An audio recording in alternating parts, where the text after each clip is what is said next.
one and only Mike Gallagher Show. The joy of the hostages being released continues as we bring you into a Tuesday, and there's a lot of other developments that we need to share with you. Today is a National Day of Remembrance for our friend and colleague Charlie Kirk.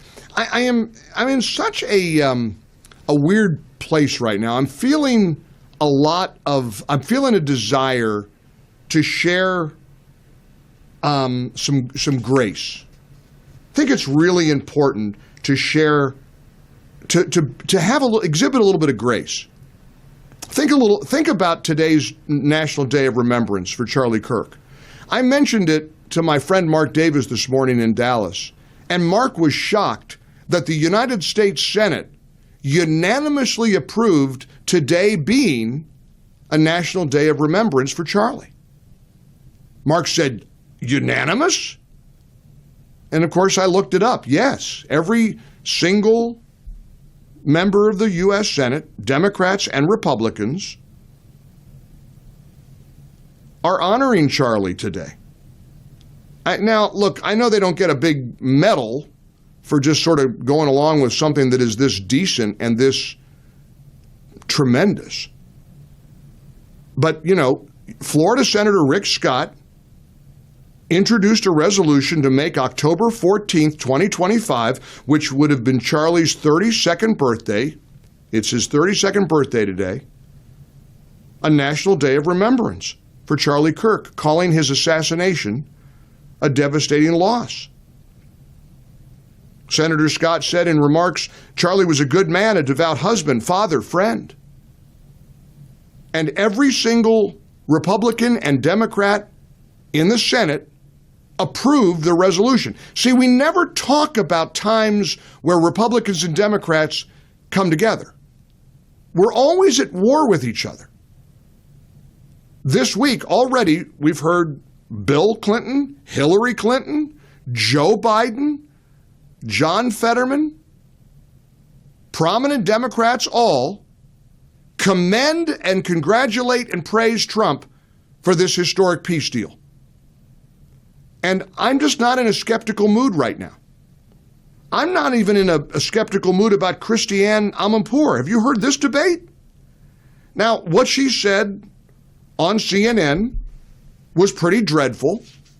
It led to a huge outpouring of controversy when Christiane Amanpour, the chief international correspondent for CNN, said this. People who start to talk to the hostages who've only just been released will find that it will take a long, long time for them to recover physically but also mentally. It's been a terrible, terrible 2 years for them because not only are they there, you know, they're probably being treated better than the average Gazan. They're probably being treated better than the average Gazan? What?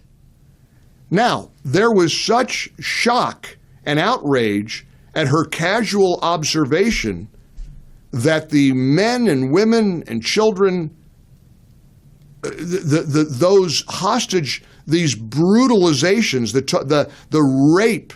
I can't even physically describe some of the things that I learned when I went to Israel shortly after the October 7th massacre, and I interviewed victims of the attack, and I saw the video that has not been widely available to the general public.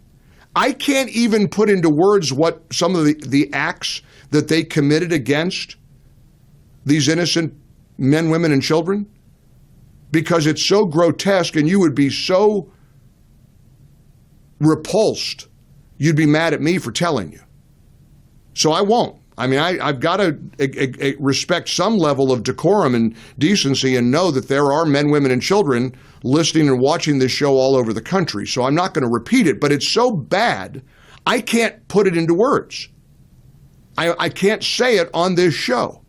And she had the audacity to say that the hostages were treated better than the average person living in Gaza. Now, here's the point about grace, redemption, maybe some forgiveness. After the outcry over her remarks. She issued an apology. Here's what Christiane Amanpour said. Earlier live on air, I spoke about what a day of real joy this is for Israeli families whose loved ones are finally being returned from 2 years of horrific Hamas captivity, and for civilians in Gaza who finally had a reprieve from 2 years of brutal and deadly war. I noted that for the hostages who are finally home, it'll take a long time for them to recover mentally and physically, but I regret also saying that they might have been treated better than many Gazans because Hamas used these hostages as pawns and bargaining chips. But that was insensitive and it was wrong. From speaking to many former hostages and their families, like everyone, I've been horrified at what Hamas has subjected them to over 2 long years. Now, in a normal time, I think most people would say, good. Good for you. You apologized for that awful comment. Let's turn the page and move on. But these are not normal times. And I witnessed a whole bunch of people on my side, people I like, who continued to go scorched earth on that CNN correspondent. You're reading from a teleprompter. You were forced to say that. You don't mean that apology. You're a lunatic radical leftist, and you had no business saying that in the first place, and you're still scum. I mean, a lot of that came from people that I really like. I'm not going to mention names because I don't want to pick fights with people on my side of the aisle. But the lack of grace in this country today astounds me. Grace is a concept that I not only struggle with, but I am fascinated by. I've shared with you the longtime correspondence I've had for years now with the Never Trumper. And he and I have kind of lost contact over the last year or two. I think it's even too much for him. I've lost friends over Trump. I get it. You have too. You've probably had fissures within your own family. It's a weird time. It's a strange time for politics. But I often have said to that friend of mine, why don't you exhibit any grace towards Trump? You're all hung up on what he said with Access Hollywood or what he did in the past or what he said on the Howard Stern show. You don't like his tweets. You don't like who he is. But why don't you ever give him any grace? Why can't you extend the grace and the compassion that you think he should have more of? And they can't answer that because there's zero grace. There's zero empathy for anything that Trump or his supporters stand for. That's who these people are on the left. And I would submit to you that the only way anything's going to get better is if we try to meet each other somewhat. We'll never agree on core fundamental principles and issues. I understand that. But when I saw Christiane Amanpour's apology, I was relieved. And I thought, good for her. I don't care that she's reading from a teleprompter. People on TV read everything off a teleprompter. Who cares that it's a teleprompter? How does anybody know that management forced her to apologize? How do you not know that she apologized because she said the wrong thing and she knows she went too far? I get that she's a leftist. I appreciate that you're going to say she is who she is. But when somebody does the right thing, let them. When somebody corrects something they did, give them a little bit of grace. And to be very blunt, I was really disappointed in watching the way a lot of people, again, who I like, some of whom are friends of mine, just continued to eviscerate her even after her apology. I think that's a problem. I think it's a problem on our side. I don't know what to make of their side. Look, we're going to see millions of people this Saturday marching around after this historic peace deal complaining about the peacemaker. We're going to see people banging pots and pans. We're going to see boomers in the streets of America objecting to the peace president. The same people who screamed Free Palestine, who now get what they wanted, are going to bang pots and pans and march around and make fools of themselves because of their blind hatred for one man. They'll never give him credit. They'll never give him grace. They'll never begin to understand him. But we shouldn't be like them. We shouldn't act like they do. We should have some compassion and some grace and some humbleness in our hearts.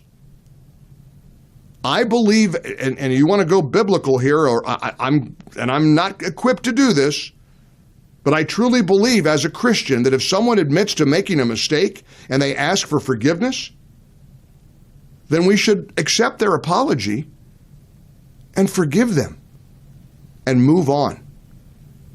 Maybe you think I'm being too Pollyanna. I don't know. Let's find out. Let me turn it over to you here in the Relief Factor studios.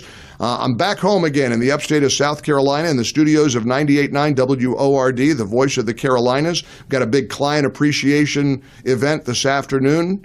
I'm looking forward to catching up with Tara and Charlie and Bill and Joey and Mark and Steve and the gang and shaking the hands of the many clients who make WORD possible here in the upstate. And I'm in a kind of in a joyful spirit, but maybe you think I'm being too soft here. Maybe you don't agree. You heard that apology. Are you going to continue to go scorched earth on Christiane Amanpour because of the mistake she made? Or do you accept her apology? Do you forgive somebody who says they're sorry? I think we're forgetting grace. And we're doing it because we're understandably angry, we're frustrated, we're anxious, we're mad at each other. People are mad all the time. I love the line that I think it was Reagan who said, "I'm a conservative,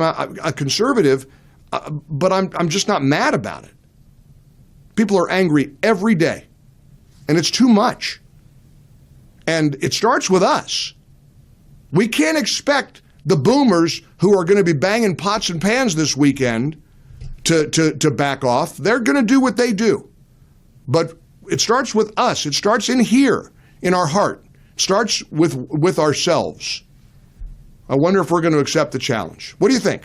800-655-MIKE, 19 past the hour. Come join us here on the Mike Gallagher Show. I want you to flood my phone lines with a conversation about that sense of grace, that spirit of forgiveness, that understanding that grace does matter.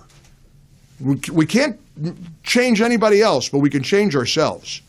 And I think the Christiane Amanpour case is an example of a lot of people on our side failing to show that kind of grace. Maybe I'm wrong. Let's find out. Tell me what you think. 800-655-6453. I hope you join us.